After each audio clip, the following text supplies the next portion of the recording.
ఓం గురుభ్యో నమః. ఓం శుక్లాంబరదనం విష్ణుం శశివర్ణం చతుర్భుజం ప్రసన్నవదనం ధ్యాయే సర్వవిఘ్నోపశాంతయే. లక్ష్మీ క్షీర సముద్రరాజతనయా శ్రీరంగదామేశ్వరం దాసీభూత సమస్త దేవతావనితం లోకైకదీపాంకురం శ్రీమన్మదకటాక్ష విభ బ్రహ్మేంద్ర గంగాధరం త్వం త్రైలోక్యం కుటుంబం సరస్వతం వందే ముకుందం ప్రియం జటాధరం పాండురంగం శూలాస్తం కృపానిధిం సర్వరోగహరం దేవం దత్తాత్రేయమహం భజే. సద్గురు దత్తాత్రేయమహం భజే. నా తల్లిదండ్రులకి, నా గురుదేవులకి, సమస్త దేవీ దేవతలకి, ఈ సమాజంలో ఆధ్యాత్మిక చింతనతో విరజిల్లుతూ ఆధ్యాత్మిక చింతన యొక్క పలుకులను పలుకుతున్నటువంటి వాళ్ళందరి యొక్క ఆత్మలకి శిరస్సు వంచి సాష్టాంగంగా నమస్కరిస్తున్నాను.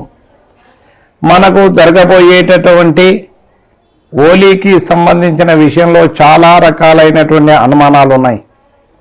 ఖగోళ శాస్త్రాన్ని రచించినటువంటి వరాహమిహిరుడికి సంబంధించినటువంటి దానిలో మన హిందూరు జిల్లాకు సంబంధించినటువంటి గాయత్రి బ్రాహ్మణ సేవా సంస్థ వాళ్ళు తెలిపినటువంటి ప్రకారం ఏదైతుందో కామదహనము ఏదైతుందో 2వ తేదీ నాడు చేసి 3వ తేదీ నాడు హోలీ ఆడొచ్చు అనేటటువంటిది ఒకటి చెబుతుంటే, ఆదిలాబాద్ జిల్లాకు సంబంధించినటువంటి వాళ్ళు 1వ తేదీ కామదహనాన్ని నిర్వహించి 4వ తేదీ నాడు హోలీ ఆడాలని, ఈ విధంగా రకరకాలైనటువంటి పద్ధతిలో మన సనాతనమైన ధర్మం గురించి చెప్పేసరికి సమాజమంతా ఏ రోజున పండుగ చేసుకోవాలనేటటువంటి సందిగ్ధంలో ఉన్నటువంటి పరిస్థితి ఏర్పడుతుంది. కానీ మన యొక్క పూర్వజుల నుండి వస్తున్నటువంటిది ఏదైతుందో మంగళవారం నాడు కానీ శనివారం నాడు కానీ ఉండేటటువంటి ఏవైతే ఉన్నాయో మన పెద్దవాళ్ళు చెప్పినటువంటి హోలీ ఆడకూడదు అనేటటువంటిది గతంలో చెప్పినటువంటిది. కాబట్టి 3వ తేదీ అనేటటువంటిది మంగళవారం వస్తుంది. కాబట్టి ఆ రోజు చంద్రగ్రహణం ఏదైతుందో మధ్యాహ్నమే 3:15 ప్రారంభమై 6:30 వరకు ఉంటుంది. కాబట్టి పాక్షికంగా చంద్రగ్రహణం ఏర్పడుతుంది.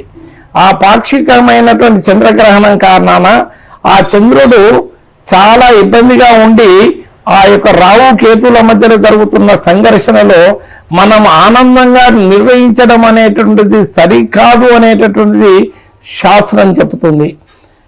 ఆ గ్రహణంతో మనకు సంబంధము లేదు అనేటటువంటి విషయాన్ని చెప్పినప్పుడు, అంటే ఎందుకు లేదు అనేటటువంటి విషయం అంటే సాయంత్రం సమయంలో పాక్షికంగా ఉంటుంది కాబట్టి మనం చేసుకోవచ్చు అనే పద్ధతిలో మన హిందూరు జిల్లా యొక్క వాళ్ళు చెప్తున్నటువంటి అంశము. కానీ వాస్తవమైనటువంటి విషయం ఏదైతే ఉందో మనం చేసుకోవలసినటువంటి హోలీ పండుగ ఏదైతుందో బుధవారం నాడు నిర్వహించుకోవాలి. 2వ తేదీ నాడు కామదహనాన్ని రాత్రి సమయంలో కామదహనాన్ని నిర్వహించుకోవాలి. ఇది మనకు శాస్త్రంలో ఉన్నటువంటి అంశము. దీన్ని మరి వాళ్ళందరూ కలిసి బాగా మరి వేద పండితులకు సంబంధించినటువంటి వాళ్ళందరూ వారు నిర్ణయించారు. కాబట్టి నా వ్యక్తిగతంగా ఉన్నటువంటిది మన పూర్వజులు సనాతనమైనటువంటి ధర్మం చెప్పినటువంటి దాన్ని ఆధారంగా చేసుకున్నప్పుడైతే బుధవారం నాడు మాత్రమే హోలీ పండుగ నిర్వహించాలి, రంగులు ఆడుకోవాలి.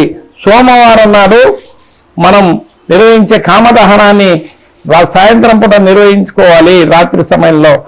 మంగళవారం రోజు ఏదైతే ఉందో గ్రహణ సమయంలో మనం ఆనందంగా చంద్రుడికి ఇబ్బంది కలుగుతున్నటువంటి సమయంలో మన ఆనందం పంచుకోవడం సరి అయింది కాదు అనేది నా వ్యక్తిగతమైనటువంటి అభిప్రాయం కాదు, ఇది శాస్త్రంలో ఉన్నటువంటి విషయం కూడా.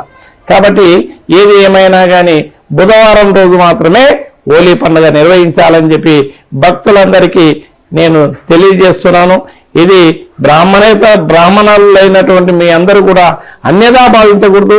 ఒక్కసారి మీరు ఆ యొక్క వరాహమిహిరుడు రాసిన ఖగోళ శాస్త్రాన్ని మీరు చూస్తారని ఆశిస్తున్నాను. మీరందరూ కలిసి ఈ విధంగా చెప్పినందుకు అన్యదా భావించకుండా నన్ను ఆశీర్వదించాలని బ్రాహ్మణ కుటుంబాలందరికీ శిరస్సు వంచి నమస్కరిస్తున్నాను. హరి ఓం తత్సత్. గురుభ్యో నమః. గురుభ్యో నమః.